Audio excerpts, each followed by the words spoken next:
జగన్ గారు కాన్ఫరెన్స్ సమావేశం ఏర్పాటు చేశారు. 2.4తో ఎలా ఉంటుందో చూపిస్తాము. త్వరలో 30 సంవత్సరాల పాటు మానే అధికారం ఉంటుందని చెప్తున్నారు. జగన్ పార్టీ బయటతుంది ఏపీలో బతికే ఉంది. ప్రజలు ఇంకా 1.0 నుంచే కోలుకోలేకపోతున్నారు స్వామి. ఎంతమంది దళితులు చంపారండి, ఎంతమంది బడుగు బలహీన వర్గాలు చంపారు, ఎంతమంది మైనారిటీ సోదరులు చంపారు గత ప్రభుత్వంలో.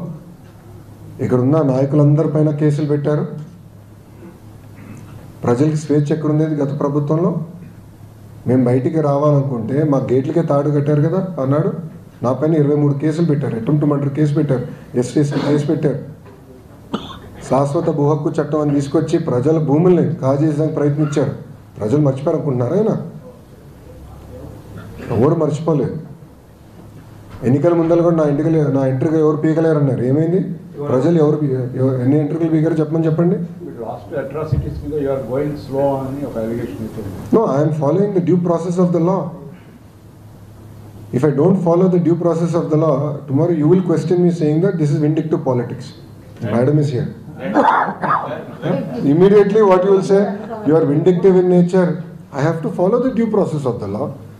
See, together, Bharatiya Janata Party, Telugu Desam Party, Jansena Party, together, we spoke about illegal liquor, we spoke about illegal stand, we spoke about land mafia, and inquiries are going on.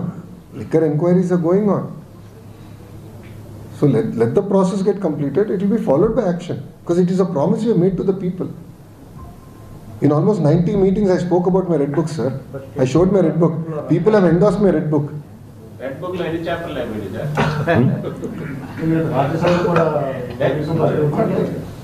ఏంటండి?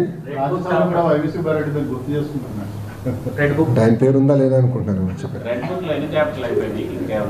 అది confidential report sir. అది కేవలం నాకు మా అధ్యక్షుల వారి మధ్యలో ఉంటుంది సార్. చెప్పండి. Any other questions? Jaganmohan Reddy దారి ఖర్చులు దండగా దారి ఖర్చులకే రావండి. గుడ్.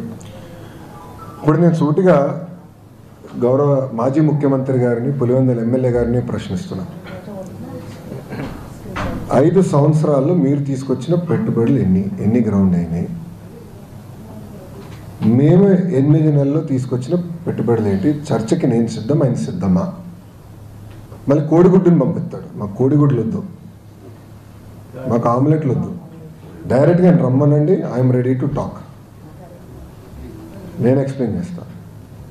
ఇప్పుడు ఆర్సిలర్ మిత్తల్ ప్రాజెక్ట్ నేను 2019లో కలిసా ఆదిత్య మిత్తల్ని. 2019లో డావోస్లో టీసీఎస్ వాళ్ళ బూత్ బయట కలిసి ఆనాడు చెప్పి ఆంధ్ర రాష్ట్రానికి రాండి అని. మీరు కూడా ఆదిత్యని కూడా అడిగాను చెప్తాను. అప్పటి నుంచి ఐ మెయింటైన్ దట్ రిలేషన్షిప్ అండి. 5 years I maintain that relationship. NDA ప్రభుత్వ అధికారులకు వచ్చిన వెంటనే నేను ఫోన్ చేశాను, బాస్ 5 years అయింది, మీరు వేరే రాష్ట్రంకి వెళ్దాం అనుకున్నారు, అక్కడ ఏం అవ్వలేదు, వచ్చేయండి, వేరే రెడీ. ఒక్క జూమ్ కాల్తో కదిలిందండి ఆ ప్రాజెక్ట్. సో ఇప్పుడు మీరు అడగచ్చు 2019లో వెళ్ళిన ఖర్చులు దండగానా? నేను సూటిగా ప్రశ్నిస్తున్నాను మిమ్మల్ని. ఆంధ్ర రాష్ట్రాన్ని నేను ప్రమోట్ చేయాలండి. ఇప్పుడు అక్కడ పారిశ్రామికవేత్తలందరూ నన్ను ఏమడుగుతున్నారు, మీరు గ్యారంటీ ఇస్తారా జగన్మోహన్ రెడ్డి అనే వ్యక్తి మళ్ళీ గెలవడాన్ని?